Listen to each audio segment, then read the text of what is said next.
থাকবে বসে সারাটি জীবন রে, সারাটি জীবন। এমন আদরের মাকে কভু ভুইল না,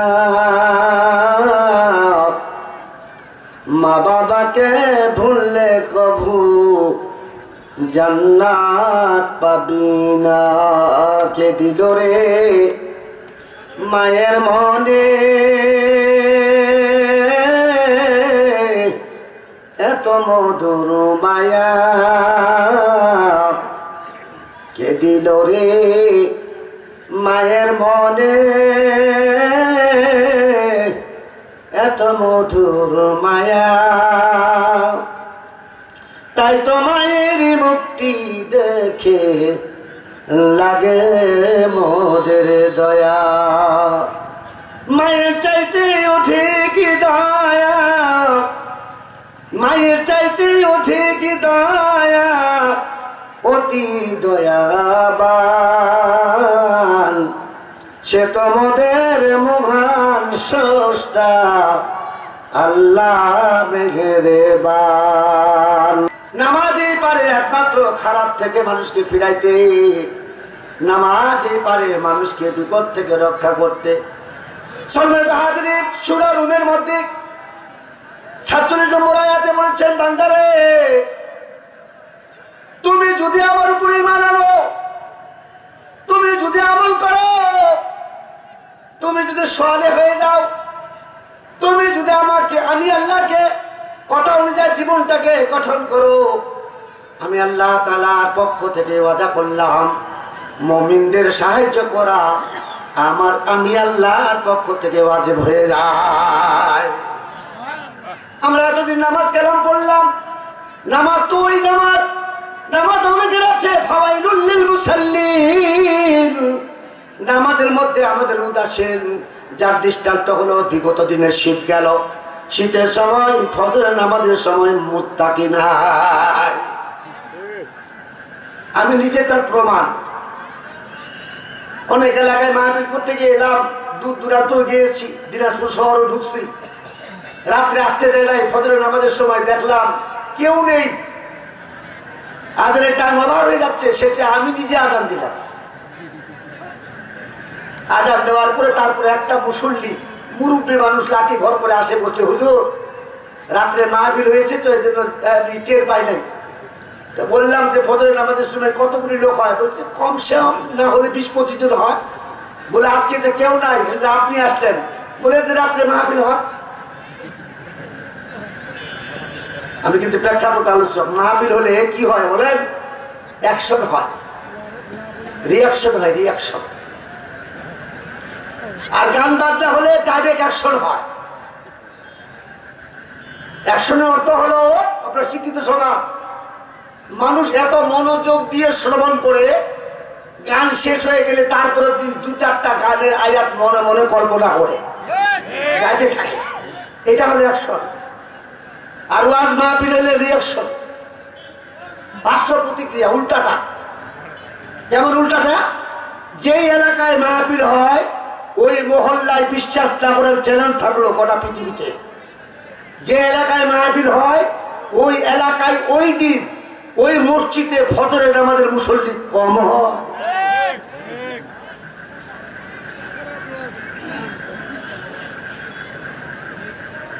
এই জন্য অনুরোধ করছি, প্রধান মেহমানদের স্বল্প সময় তুলে দেওয়া হবে, যারা ঘুরছেন মাইকের আওয়াজ যতটুকু যায় আপনারা চলে আসেন। আমি আপনাদের খেদমতে সূরা আনকাবুতের আয়াত পড়েছি, ৪৫ নম্বর আয়াত। নিশ্চয়ই নামাজ কি করে মানুষকে অশ্লীল থেকে ফিরাইতে পারে। কথা বলেন। বিগত দিনে ভোট হইল, টাকা পাইছেন কারা? চা খাইছেন কা? নিজেকে বিবেকে জিজ্ঞাসা করুন। মুমিন এত সহজ নয়। ইলেকশন আসলে মেম্বার, চেয়ারম্যান, উপজেলা, সামনে নির্বাচন চলছে, ইমানদার তার জন্য কিয়ামত হয়ে গেল নির্বাচন শেষ না হওয়া পর্যন্ত। টাকা জোর করে প্যাকেটে ঢুকাবে, মাথায় হাত দিয়ে শপথ করবে, জোর করে হাত ধরে চা খাওয়াবে। কি করবেন আপনি? বেঁচে থাকাই মূল হলো আসল, মূল ভিত্তি। এই জন্য হারাম ভক্ষণকারীর বডি, মাংস কোনদিন আল্লাহর জান্নাত যাবে না। যাক, আমি লম্বা করবো না। নামাজ পড়তে হলে এলিমের দরকার, কথা বলে ঠিক কিনা? নামাজ পড়তে হলে এলিমের দরকার। আমি বহুতিতে নামাজ পড়লাম কয়েকদিন আগে, মাহফিলে যাচ্ছিলাম তররা, বহুতি বাজারে ঢুকলাম, ছোট্ট একটি বাজার, আপনারা অনেকে জানেন। মাগরিবের নামাজের সময় আমি গেলাম, আমি ওখানে যাই অ্যাটেন্ড হলাম, কয় রাকাত গেছে জানি না। তো আমরা নামাজে ধরলাম, আমরা প্রথম রাকাত, এক রাকাতের সময় দেখা গেল যে আমাদের দরমিয়ানি বৈঠক, মানে মধ্য বৈঠক, তাহলে বোঝা গেল ওদের 2 রাকাত হয়ে গেছে। তা আমি বসে আছি, ওই ফাঁকে আমার সাথে এক মুরব্বী, বয়স বেশি না হলে 50-এর কম না, ওই লোকটা না বসে উঠে যে 1 রাকাত ছুটে গেছে, ও একা একাই পড়ে নিল। পড়ে নেওয়ার পরে সাথে সাথে বসলো, বসার সাথে সাথে আবার জামাত উঠে গেল। শেষ জায়গাতে জামাত, আমি উঠে গেলাম, ওই ব্যক্তি সালাম ফিরিয়ে দিল। মানে মধ্যখানে যে বসলাম, এর ফাঁকেতে ছুটে যাওয়া রাকাতটা ও আদায় করে নিল। বলেন নামাজ হয়েছে?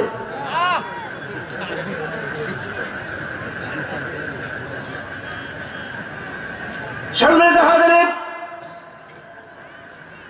অনেক ব্যক্তি বোকামি করে জামাত চলছে অথবা শেষ বৈঠক হতে পারে, আপনি যাই এখন হলেন সালাম ফেরার আগ পর্যন্ত ইক্তেদা করে বসে বরং পরিপূর্ণ নামাজের সওয়াব আপনাকে দেওয়া হবে। কিন্তু লোকটা দাঁড়াই থাকে, হাত গুটে দাঁড়াই থাকে, যদি নিয়ত করলো না, জামাতে ইক্তেদা করলো না, জামাত যদি সালাম ফিরিয়ে দেয় তখন সে বারান্দায় আসে আবার নিয়ত করে, আরে বোকা হতভাগা, জামাতের ইক্তেদা কেন করলি না? জামাতের পরিপূর্ণ সওয়াব পাওয়া যায় তো। আল্লাহ তাআলা সূরা বাকারা 43 নম্বর আয়াতে বলছেন, বান্দারে রুকুকারীর সাথে রুকু মিলাও অথবা জামাতে নামাজ পড়ো। কার কথা? শীতের সময় কোথায় নামাজ পড়লেন? আল্লাহর হাবিব বলেছেন, বুখারীর হাদিস, আজকের প্রধান মেহমান মুফতি, আমার উম্মত যদি জানতো, আমার উম্মত যদি জানতো, হাদিস নম্বর হলো 50-18, যদি নামাজের কদর বুঝতো, আল্লাহর হাবিব বলছেন আমার উম্মতরা যদি নামাজের কদর বুঝতো, নামাজ কত বড় দৌলত, নামাজের বিনিময়ে পরকালে কি উপকৃত হব। তাহলে লোকটা হাঁটু গেড়ে গড়াইয়া গড়াইয়া আদাল শোনার পরে মসজিদে যাই এটানো হতো। আল্লাহর হাবিব পরবর্তীতে বলেন, আদান শোনার পরে যারা আসলো না, আদান কানে গেছে, বাসায় পৌঁছে গেছে, তারপরে মসজিদে আসলো না, বললে পুরুষেরা আমার মন চায় কিছু লাকড়ি জোগাড় করে তাদের বাড়িতে পেট্রোল দিয়া তেল দিয়া আগুন জ্বালায়া দেই। আল্লাহর হাবিব এত কঠোর ছিলেন বন্ধুরে, আল্লাহর হাবিব বলছেন শুধু আগুন দিলাম না, এই কারণে ওখানে মহিলা আছে, মাসুম বাচ্চারা আছে, এই জন্য তাদের ঘরে আমি আগুন দিলাম না। বুখারীর হাদিস, হাদিস নম্বর 661, আল্লাহর হাবিব বলেন, তোমরা যদি আমাদের কদর বুঝতাম তাহলে তোমরা আদান শোনার সাথে সাথে যা যে কাজে ছিলেন, বাসায় ছিলেন, কাজে ছিলেন, ব্যবসা ছিল, সমস্ত মানুষ একসাথে দৌড়াইতো, মসজিদের গেটের মধ্যে লটারির মাধ্যম দিয়ে প্রবেশ করার ব্যবস্থা হতো। আর অনেক মুসলমান আছে অজু করে মসজিদে না যায়, দোকানে বসে চা খাচ্ছে, জামাত ওদিকে খাড়া হয়ে গেছে, নামাজের কদর নাই, হাদিসে এসেছে কোন বান্দা যখন আযান শোনার পর মসজিদে যায় বসে বলল, কিছু বলল না, তাসবিহ তাহলিল করলো না, নামাজও পড়লো না, বসে আছে, নামাজের অপেক্ষা করছে জামাতের, আল্লাহর হাবিব বলেন তার আমল নামায় নামাজের সওয়াব লেখা হয়। আমাদের এই অনুমতি নাই। আজকে সময় এত মূল্য, দোকানে আমরা সময় মূল্য দেই নাই, মসজিদে সময় মূল্য দেই। আসে আমার ভাইরা, প্রধান মেহমানকে অল্প সময় তুলে দেওয়া হবে। আজকে নামাজ পড়তে হলে এলিমের দরকার। এলেম ছাড়া নামাজ কেমনে পড়বো, কোন সূরা আগে পড়বো, কোনটা পরে পড়বো, কোন কেরাত কতগুলি আগের আয়াত হবে, পরবর্তী দ্বিতীয় রাকাতে কতগুলি আয়াত পড়বো, সিলেবাস অনুযায়ী নামাজ পড়তে হবে। আমার ভাইরা, আমরা অনেকে বলি সুবহান রাব্বি আল আযীম, আল শব্দ এখানে নাই। রুকুতে সেজদায় যায় বলি সুবহান রাব্বি আল আলা, রাব্বি আল নাইয়াল আছে, আল্লাহ সরিয়া আকার আল বললে হবে না, তোর পিতা ভুল হয়ে গেল। ইয়াল শব্দ আছে, উসল উন্তস্ত আকার লয়াল, আর আমরা বাংলাতে বলি সরিয়া আকার ল আল। সামনে তোর পিতা আপনি খুঁজে দেখেন, আজ পর্যন্ত কাউকে শুনাইলাম না রুকুর তাসবিহ কি, সেজদার তাসবিহ কি, কেমনে পড়তে হয়। ও মুসলমান, এই জন্য এলেমের দরকার। কথা বলেন ঠিক কিনা? লজ্জিত হওয়ার কারণে কাউকে বলি নাই। নিজের সন্তান, নিজের নাতিপুতিকে মাদ্রাসায় দিব, যে এদেরকে আলেম বানাবো, এদের কাছে সূরাটা শিখে নিব। আপনি যেই বয়স হোক না কেন, আপনি যদি কায়দাটা হাতে নেন, আল্লাহর কসম তালবে এলেমের খাতায় আপনার নামটা উঠে গেল। শিক্ষার এত দাম, শিক্ষার এত দাম। পৃথিবীর মধ্যে সবচাইতে বড় প্রেসিডেন্ট, বর্তমান বড় দাবি নেতা হলো জো বাইডেন। জো বাইডেন যদি আমাদের দেশে আসে, মাননীয় প্রধানমন্ত্রী, মিনিস্টার সহ যেমন তেমন এমপি ওখানে যায়, সম্বর্ধনা দেওয়ার জন্য যেতে পারবে না। প্রাইম মিনিস্টার যায়, তাকে সম্বর্ধনা দিবে, কতটুক দিবে?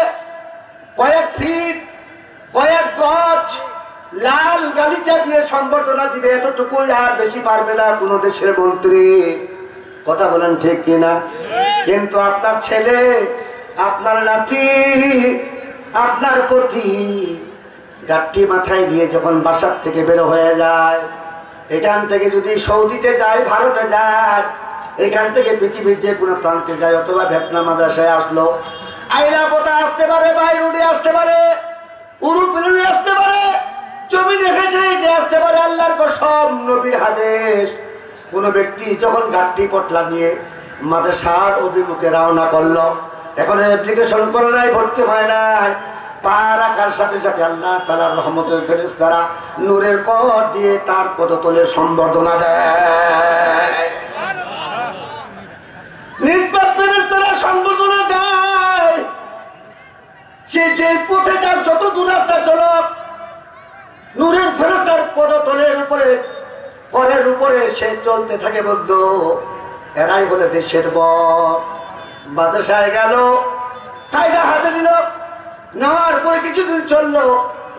তারপরে যখন কোরআন হাতে নেবে, ছেলেটাকে ছুটি দিয়ে দিল, যাও তোর আব্বাকে দাওয়াত দিয়ে নিয়ে আসো, আব্বু হুজুর ডাকছে। সময় দিনের সময় নেয়, আমার সময় কম পেকে 3 ঘন্টা লাগে, তাহলে আমার স্পিরিটটা একটু জাগে। আমি মুক্তাচার কিছু কথা বলে নেমে যাবো। যখন কোরআন সবক দেওয়ার জন্য, হাতে দেওয়ার জন্য বুধবারে অথবা বৃহস্পতিবার দিন ধার্য করে বাড়িতে পাঠিয়ে দিলেন। ছেলেটা তার আব্বাকে নিয়ে আসলো, অথবা আব্বা না থাকলে বড় ভাইকে ডেকে নিয়ে আসলো, নানাকে ডেকে নিয়ে আসলো, অথবা দাদাকে নিয়ে আসলো। ছেলেটা উপস্থিতে, তার আব্বা অথবা তার দাদা, বড় ভাইয়ের উপস্থিতিতে যখন কোরআনটা হাতে দেয়, সূরা ফাতিহা পড়ার পর, আউযুবিল্লাহ বিসমিল্লাহ পড়ার পরে, সূরা ফাতিহা পড়ার পরে যখন বলে আলিফ লাম মিম যালিকাল কিতাবু লা রাইবা ফীহ, তেলাওয়াত করতে করতে যখন আবেগের মধ্যে তেলাওয়াত শুরু হয়ে যায়, আল্লাহ তাআলা কোটি কোটি ফেরেশতার হাদিস বিশ্বাস যখন ইমান চলে যাবে, কোটি কোটি ফেরেশতারা আসে, সমবেত হয়, তার তেলাওয়াত শুনতে থাকে। আবেগ ভরা কণ্ঠে যখন তেলাওয়াত করা হয় তখন ওই ফেরেশতারা তার গালে মুখে চুম্বন দিতে থাকে।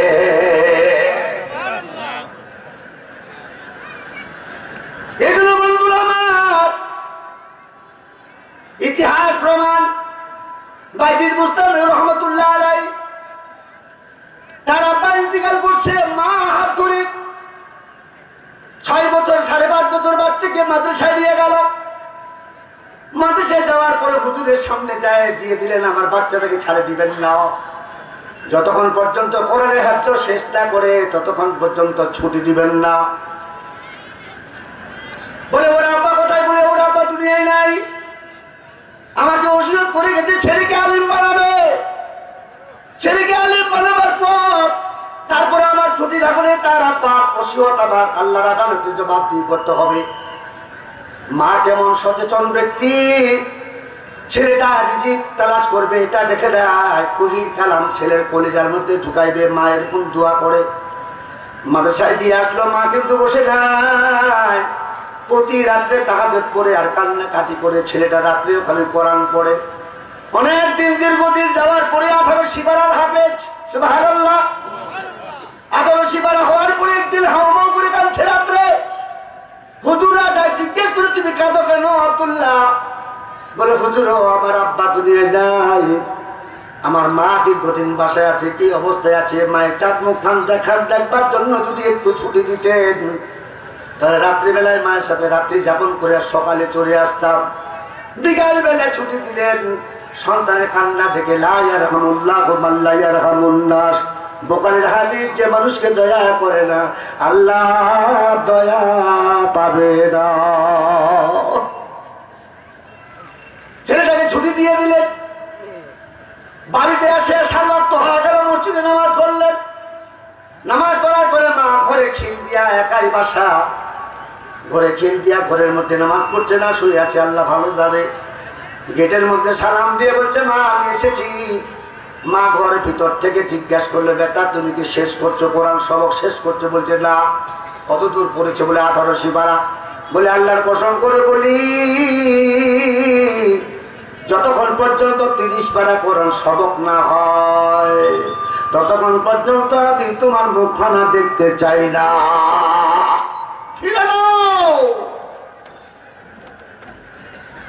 ছেলে কাঁদছে, মা আমি একটা নজর তোমাকে দেখবো। বলে না না আমি আমলে বসে গেছি, তুমি চলে যাও। অনেকক্ষণ পর ছেলে দরজা খুলতে পেলেন না, ঘুরে আবার মাদ্রাসায় যে হাওমাও করে কাঁদে। হুজুররা জিজ্ঞাসা করে তুমি কেন কাঁদো? বলে আমার মা এত শক্ত, গোটা কোরআন শেষ না করলে, সবক শেষ না করা পর্যন্ত আমার মুখ সে দেখবে না, এরকম মা হওয়া দরকার। বলেন মায়ের অবস্থা কেমন হবে? সারা রাত মা কান্দে, মালিক 8 মাস পর ছেলেটা আসলো আমাকে দেখা করার জন্য। আমার কলিজায় হীরা হিমালয় পাহাড় চাপা দিয়া ছেলেটার একটা নজর মুখ দেখলাম না, তারাই দিলাম। ও আল্লাহ আমার ছেলেটাকে তাড়াতাড়ি কোরআনটা তার অন্তরে দান করো। মায়ের দোয়া তো বড় দোয়া, দোয়া আল্লাহর আরশে কবুল হয়ে গেল। বলেন সুবহানাল্লাহ। মার কিন্তু ঘুম নাই, সারা রাত কান্দে এভাবে কয়েক মাস। শেষ না হতে হতে ছেলেটা যখন গোটা কোরআন সবক শেষ করে বাড়িতে চলে আসলেন, সালাম বিনিময় হলো। তারপর জিজ্ঞেস করলো বেটা দরজা খুলবো তখন তুমি কি কোরআন সবক শেষ করেছো? বলছে হ্যাঁ মা, আমি 30 পারা কোরআন আমার কলিজার অন্তরে আল্লাহ দান করেছি। সাথে সাথে মা দরজা খুলে সন্তানের কলিজে কপালে চুম্বন দিয়ে আল্লাহ তাআলার কাছে হাত তুলে কাজের মাওলা আমার স্বামীর ওসিয়ত পূরণ করেছি, এই সন্তানটাকে তোমার কুদরতে হাতে অর্পণ করলাম। শুধু হেফজ করে শেষ নাই, আল্লাহ আমি কিতাবে লাইনে দিয়ে দিলাম। এই ছেলেটা যখন দাওরা কমপ্লিট করে বাড়ি আসলো, আসার পরে আপাতত কোন বসলে ভালো করে বাসা শুনলেন। মা কি আছে? বলছে মা এত কষ্ট করে মাদ্রাসায় লেখাপড়া করেছি, দাওরা কমপ্লিট করলাম, কোরআনে হাফেজ হলাম, কিন্তু মসজিদে গেলে কেন যেন চটপট শুরু হয়ে যায়। মসজিদে আমার মন বসে না, দোকানে গেলে ওখান থেকে আসতে চাই না। তার কারণটা কি? আমাকে কোন লোক ধরেছে? মা আমি কিতাব পড়ে বুঝতে পারলাম আমি যখন তোর অদূরে ছিলাম, পেটের মধ্যে ধারণ ছিলাম, আমার মন বলছে আমার পেটে থাকা অবস্থায় তুমি কিছু হারাম ভক্ষণ করেছো কিনা, তোমার জীবনে কোনো অন্যায় ছিল কিনা, তুমি একটু খোঁজে দেখো। আমি আল্লাহ তাআলার কাছে রাত্রিবেলায় কাঁদবো, তুমিও কাঁদো। কেমন মা, কেমন সন্তান। মাকে আমার একটা গভীর চিন্তায় চিন্তিত করে। সম্মানিত হাজির, রাত্রিবেলায় মায়ের হঠাৎ করে ফজরের আজানের আগ পর্যন্ত স্মরণ হয়ে গেল। ফজরের নামাজে ছেলেটা মসজিদ থেকে অথবা তার রুম থেকে বের হয়ে মাকে জিজ্ঞেস করলেন, মা তুমি কি দোষটা খুঁজে পেয়েছো? বলে হ্যাঁ বেটা পেয়েছি, চলো তোর খালার বাড়িতে যা। ছেলেকে নিয়ে সকাল 10টার বাড়িতে তার ছোট বোনের বাড়িতে যা। সালাম কালাম করার পরে ছোট বোনের হাতটা ধরে বলছে, বোন রে, বাইজিৎ যখন আমার গর্ভে ছিল 6 মাস কি 7 মাস, তখন তুমি 2টা বকরি নিয়ে মাঠে গিয়েছিলা পাতা পাড়ার জন্যে। আর ওই মুহূর্তে তুমি বইয়ের আচার আমাকে একটু রোদে শুকাইতে দিয়েছিলা। আমি চালের মধ্যে উঠাইতে গিয়া না বলে 2টা বইয়ের টুকরা মুখে দিয়েছি, অনুমতি নেই নাই। আমার মন বলছে এই 2টা বইয়ের টুকরা, বইয়ের আচারটুকু খাওয়ার পরে আমার সন্তানের শিবারণটা নষ্ট হয়ে গেছে, যার কারণে মসজিদে তার মন বসে না। তুমি আল্লাহর ওয়াস্তে ক্ষমা করে দাও।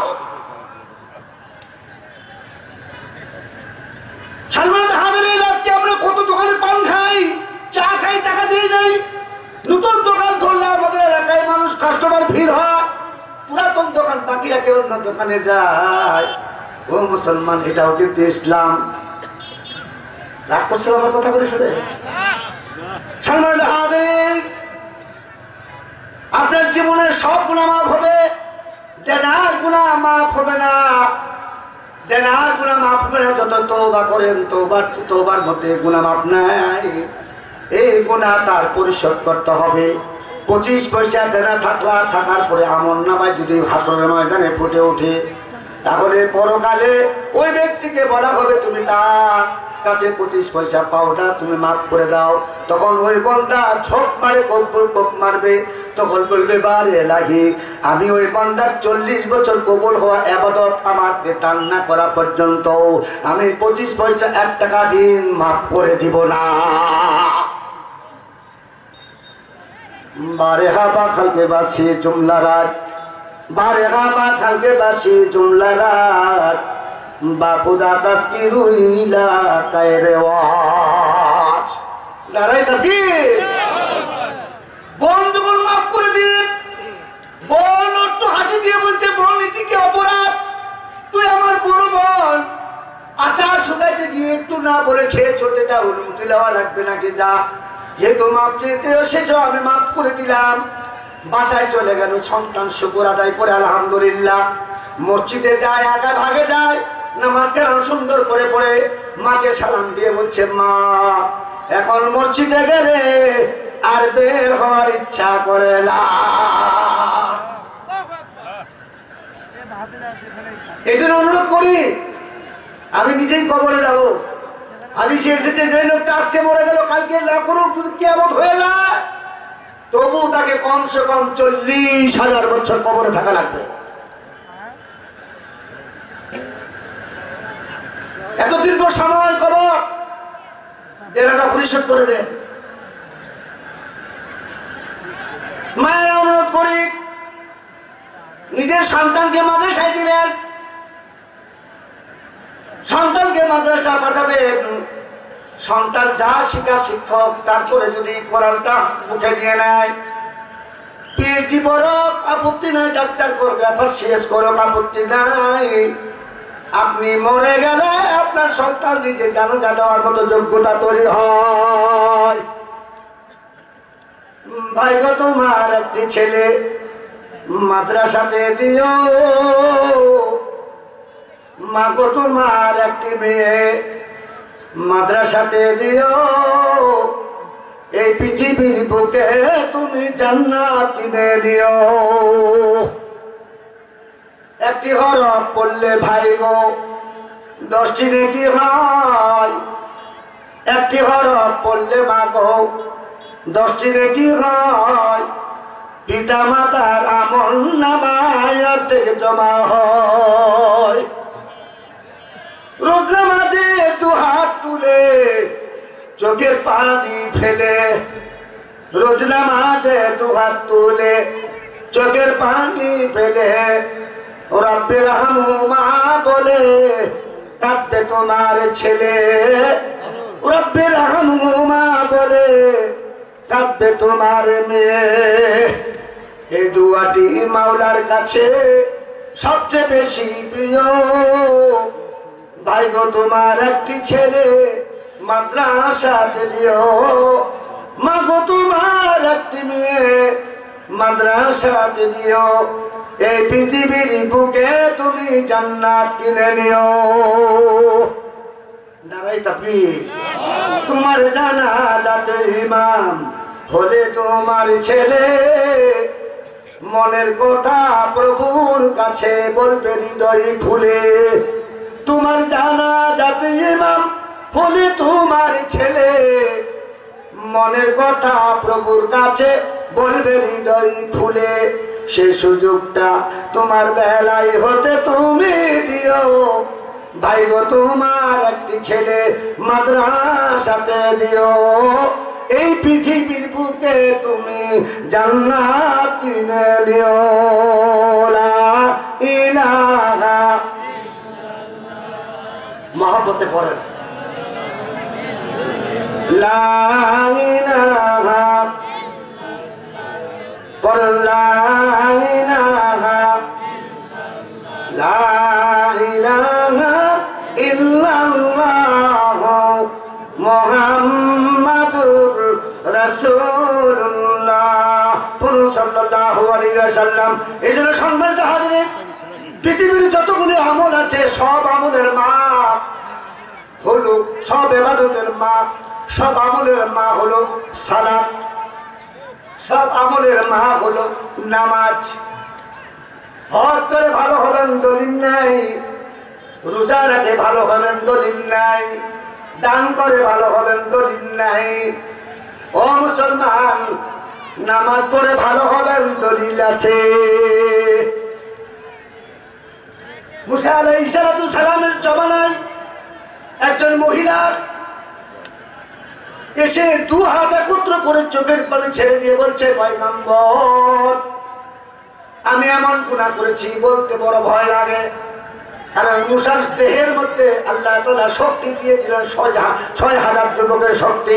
সাবারতু মুসা বাবা লা তাগনামুন, ৬,০০০ যুবকের শক্তি মুসা নবী দান করেছিলেন। বলেন আলহামদুলিল্লাহ। এমন কুয়ত ছিলেন, এমন শক্তিশালী ছিলেন।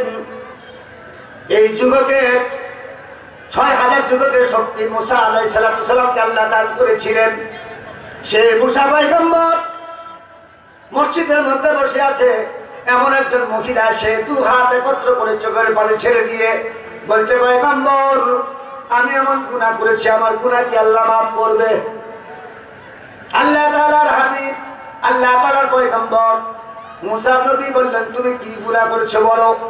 বলে, নবী গো বড় ভয় লাগে, বলতে গেলে বড় লজ্জিত হয়, কি করব? আপনি যদি নির্ভয়ে বলতে বলেন আমি বলবো। বলে, হ্যাঁ তুমি বলো, তুমি যেহেতু আমার কাছে আসছো আশ্রয় নেওয়ার জন্য, তুমি বলো এমন কি গুনাহ করেছ? বলে, পয়গম্বর আমার বিয়ে শাদী ছিল না অবৈধ সম্পর্ক করবার জন্য, আমি জেনা করেছি এক পুরুষের সাথে। বলেন না আউযুবিল্লাহ।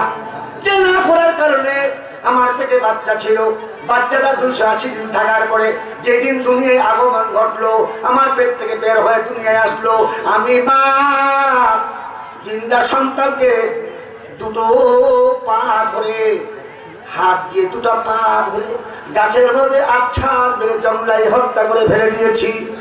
আমি জেনাও করেছি, আমি হত্যাও করেছি, আমি বড় খুনি, আমি বড় অপরাধী, আমি জেনাও করেছি, আমার গুনাহ কি মাফ হবে? মুসা আলাইহিস সালাম আঙ্গুল উঠায় বলছে, তুমি চলে যাও, তোমার মতো পাপী আর দুনিয়ায় নাই, তোমার গুনাহ আল্লাহ মাফ করবেন না। মেয়েটাকে যখন তাড়িয়ে দিচ্ছে, সাথে সাথে জিবরাইল নারে তাকবীর, বলেন নারে তাকবীর। জিবরাইল এসে বলছেন, পয়গম্বর আপনি মহিলাটাকে মেয়েটাকে তাড়িয়ে দিলেন কেন? কেন গুনাহ মাফ হবে না? আমাকে আপনাকে একটা মেসেজ দেওয়ার জন্য আল্লাহ পাঠিয়ে দিলেন। এই কথা বলে মুসা নবীর অপোজিট মুখ ফিরাইলেন। জিবরাইল বলে এর চেয়ে বড় পাপী আছে দুনিয়ায় থাকবে?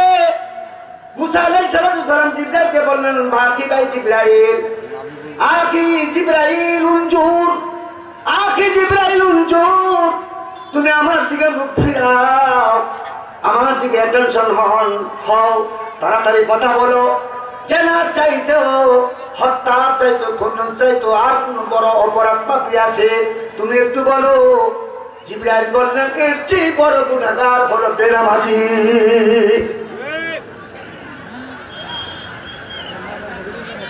যে বেনামাজি সন্তান নিয়ে আপনি আমি থাকি, সন্তান ইনভেস্ট করে, ব্যবসা করে, টাকা ইনকাম করে, কিন্তু বাপ হয়ে কোনোদিন খবর নিলাম না ছেলেটা নামাজ পড়ে কিনা।